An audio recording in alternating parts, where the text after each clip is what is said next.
नमस्कार, बिफोर प्रिंट.इन में आपका स्वागत है। मैं हूं महेश शर्मा। आज ही के दिन इमरजेंसी लगी थी। भारतीय जनता पार्टी ने इसे आपातकाल विरोध दिवस मनाने का निर्णय लिया है। आज 25 तारीख है। हमारे साथ इमरजेंसी के जेल सफर श्री हरीश मत्रेजा मौजूद हैं। श्री हरीश मत्रेजा भारतीय जनता पार्टी के वरिष्ठ कार्यकर्ता हैं। ये आर्यनगर विधानसभा के प्रत्याशी भी रहे भारतीय जनता पार्टी से। आइए इनसे बात करते हैं। हरीश जी नमस्कार। नमस्कार। हरीश जी, कुछ अपने अनुभव शेयर कीजिए हमारे दर्शकों के साथ कि इमरजेंसी के दौरान किस तरह की यातनाएं आपने झेली और इमरजेंसी के कुछ अनछुए पहलू, क्योंकि आपके राष्ट्रीय अध्यक्ष ने कल ही एक बयान में कहा है कि लगभग 75,000 से भी अधिक भारतीय जनसंघ और आरएसएस के कार्यकर्ता जेलों में गए थे। अनछुए पहलू तो ये है कि जिस समय मैं जेल गया था तब मेरी उम्र मुश्किल से 20 वर्ष थी। बीकॉम का स्टूडेंट था।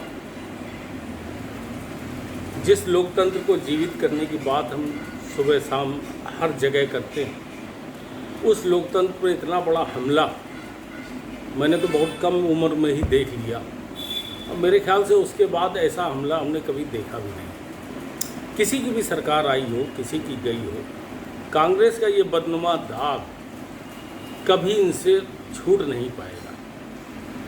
रातों रात 82 साल का आदमी अपराधी हो जाता है।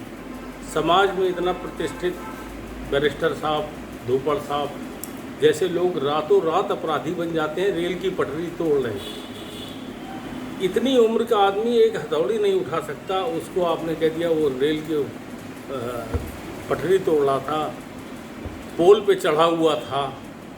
इस तरह के आरोप लगा के इंदिरा जी ने वो किया। मुझे तो बड़ा आश्चर्य हुआ कल ये जानकर, जिन जगमोहन लाल सिन्हा ने, न्यायमूर्ति ने उनके खिलाफ फैसला दिया था, आज उस फैसले की कॉपी पूरे देश में नहीं है। कहीं वो कॉपी मिल ही नहीं रही है। वो फैसले में क्या लिखा है, पूरी कॉपी को दबा दिया गया। कल मैंने ये जानकारी प्राप्त की तो मुझे तो ऐसा लगा कि ये क्या है। कैसे हो सकता है ये कि अदालत से वो कॉपी ही गायब हो जाए, जिसमें इतना बड़े देश में घटना हुई। कैसे मान ले हम इस बात को, लेकिन मानना पड़ रहा है। सारे चैनल चीख चीख के बता रहे हैं कि उस फैसले की कॉपी कोई ला के दिखा दे। और वो कांग्रेस टीवी डिबेट पे लोकतंत्र की बात करती है। बड़ी हंसी सी आती है कि कांग्रेस किस मुंह से लोकतंत्र की बात करती है। मैंने अपने मित्र के साथ जेल काटी थी। कौन मित्र? संतोष शुक्ला जी। संतोष शुक्ला।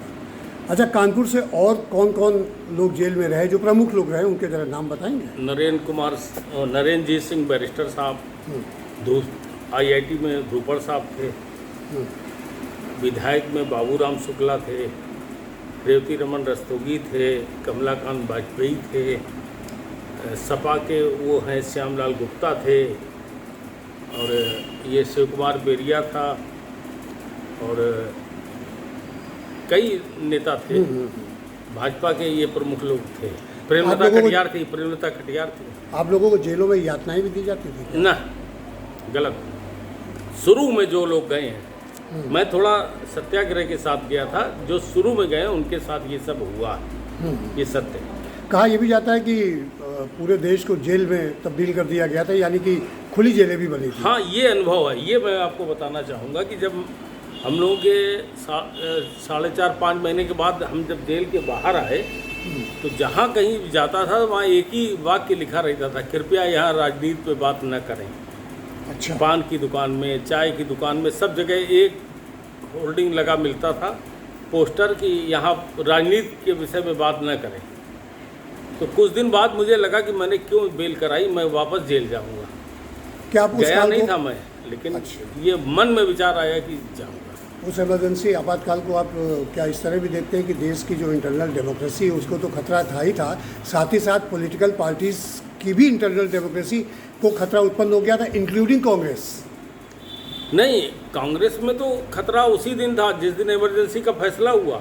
मंत्री कैबिनेट बुलाई गई, राय किसी से नहीं ली गई। ये कैबिनेट में लिखा हुआ है उन्होंने फैसला सुनाया था इंदिरा जी ने। इंदिरा जी ने कैबिनेट की राय नहीं ली थी। कहा जाता है तत्कालीन राष्ट्रपति फखरुद्दीन अली अहमद ने बिना किसी जबरदस्ती रात में उनके हस्ताक्षर कराए गए, जबरदस्ती। अगर आपको हमारा वीडियो पसंद आया हो तो इसे लाइक करें, सब्सक्राइब करें और साथ ही बेल आइकन दबाना ना भूलें।